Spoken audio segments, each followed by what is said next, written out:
Երբ երաժշտությունը ոչ միայն մասնագիտություն է, այլև ճակատագիր։ Արամ Մերանգուլյանի անվան 100-ամյա անսամբլում տասնամյակներ շարունակ ոչ միայն հայկական մեղեդիներ են ծնվել, այլև իսկական սիրո պատմություններ։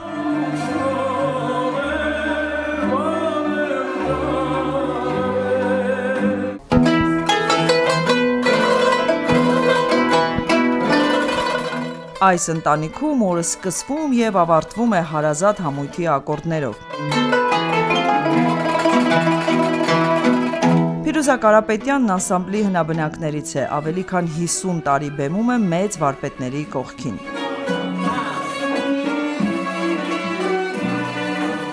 Տասնութ տարեկանից բախտ վիճակվեց, եկա նստեցի մեր մեծերի կողքին, հիմա այսպես հետադարձ հայացքով, որ նայում եմ ու հիշում եմ, նամից պշակաղում ճիշտն ասած, շատ նույնիսկ իմ պապիկի տարիքին մարդիկ կային, որ ես իրանց թորնիկի տեղ էի գալիս, ոնց որ ասած։ Առաջին անգամ հիշում եմ, երբ որ ես նստած նվագում էի ու անսամբլը սկսեց նվագել, ես ոնց որ թե վերացա աշխարհից երեսից։ Շատ հետաքրքիր հնչողություն էր, զգացողությունը շատ հետաքրքիր էր, ու այդ պահին երգում էր Ռուբեն Մաթևոսյանը։ Այս պահին չեմ հիշում, ինչ երգեր երգում, բայց հիշում եմ, որ ես տարվել էի իր երգով, լրիվ վերացած այսպես վիճակում, երբ որ երգը վերջացրեց, ես այդ պահին հասկացա, որ ես անջատվել էի, ոնց որ ասած, վերացել էի երկրից, մենակ կլանված լսում էի իրեն, չէի նվագում։ Տարիներ անց Փիրուզա Կարապետյանն արդեն բեմում էր որդու հետ։ Արամը փոքր տարիքից մասնակցում էր փորձերին ու զարմանալի չէր, որ ընտրեց երաժշտի ուղին։ Ընտրեց ուդը, որը մայրիկի չիրականացած երազանքն էր։ Շատ էի սիրում այդ գործը, ես ինքս էի ուզում սովորել նվագել։ Եվ իմ ընկեր Կարո Յայլյանը ասեցի, ուզում եմ, ասեց երեխուն տուր թող սովորի, դու էլ իր հետ կսովորես։ Գրեց Յայլյանը, քերին եկավ մեր բակը, երաժշտությունը գրեց ու ասեց, սա, ասենք առաջին լարը այս նոտան է, երկրորդը սա է, մատը դնում ես դառնում, այս նոտան հետո նա, ասեց ու ասեց, դե հիմա նվագի, ու սկսեց ինքը նվագել։ Բոլորը ապշած մնացին, որ ասենք մեկ անգամ ինքը ցույց տվեց նոտան որտեղ է գտնվում, ես երեխան ասեց վերջ, ինքը ուդահար է լինելու։ Մայրիկի ընտրությունն Արամի համար դարձավ ոչ միայն մասնագիտություն, այլև ճակատագիր։ Հիշում է, մանկությունն անցել է Մերանգուլյանի փորձասենյակներում, արտիստների հետ, բեմական մթնոլորտում։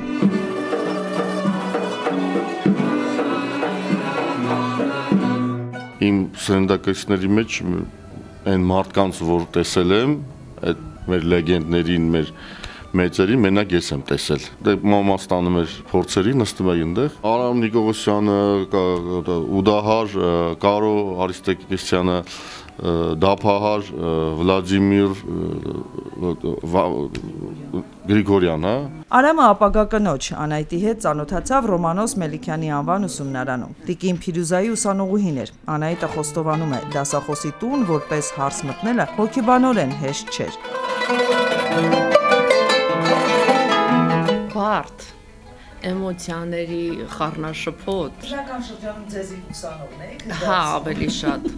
Այդ փաստը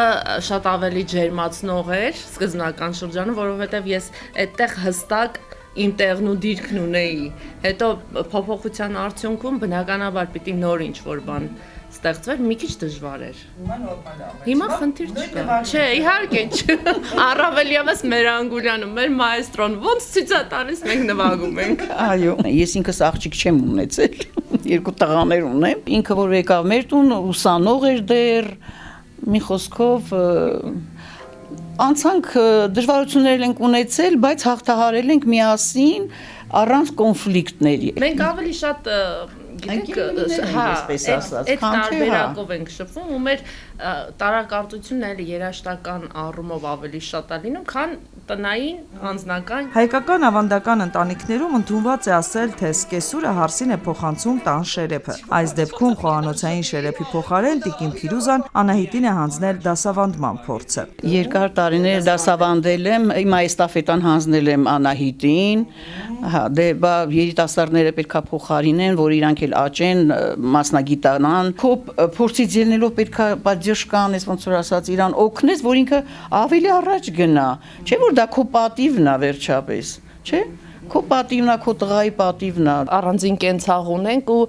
շատ լավ բան է, որ կենցաղը մեր հարաբերություններում գլխավոր դեր չունի։ Իրանք իր շերեփը ունի, ես իմ շերեփը ունեմ։ Այս ընտանիքում վեճեր լինում են, բայց մասնագիտական։ Վեճ ասելով նույնպես քննարկում ես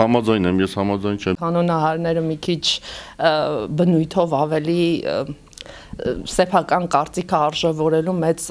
հակում ունենք ու սիրում ենք, որ այդտեղ պիտի հարված լինի, մյուս թևն ասում է, այդտեղ հարված չի, տրեմոլո է, մի խոսքով մենք ունենում ենք նման բաներ, բայց երաժշտությունը ամեն բան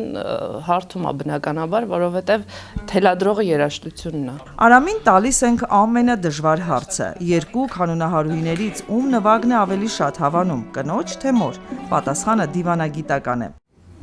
Երկուսով էլ ինձ թվում է ամեն մեկն իր տեղն ունի էլի, դերը նշանակությունը ավելի մեծ սերնդի եւ երիտասարդ սերնդի հետ կապված մտածելակերպ եւ այնց այդ առումով։ Երբ որ ընտանիքով հավաքվում եք, նվագում եք եւ այլն, գեղարվեստական ղեկավարը այդ ժամանակով Ես բոլորը լսում են այդ ժամանակին։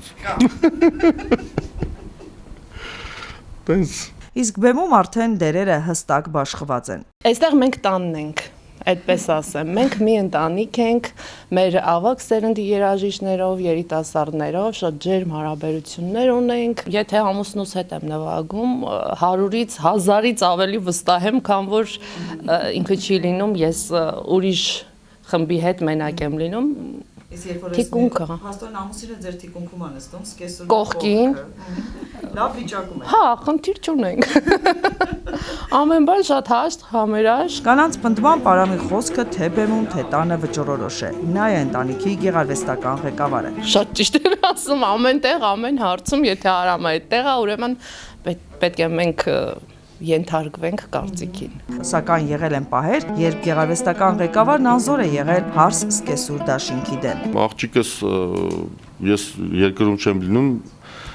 հարս եւ կիսուր տանում են եւ ընդունում են երաշտական դպրոց, շվիի բաժին, չգիտեմ ինչի, տենց շվիի բաժին, դե հետո ինքը ավարտեց եւ իրավաբան դարձավ։ Հա։ Եվ ընկերներիս ասում եմ տղեկ, եթե ուզում եք բան, շվիի տվեք, որ ձեր երեխան դառնա իրավաբան։ Երաժշտական այս ընտանիքը հումորով, իրար լսելով ու լրացնելով 15 տարուց ավելի նվագում է 100-ամյա Արամ Մերանգուլյանի անվան անսամբլում, ապացուցելով, որ ամենահզոր երաժշտությունը ծնվում է ընտանեկան հարմոնիայից։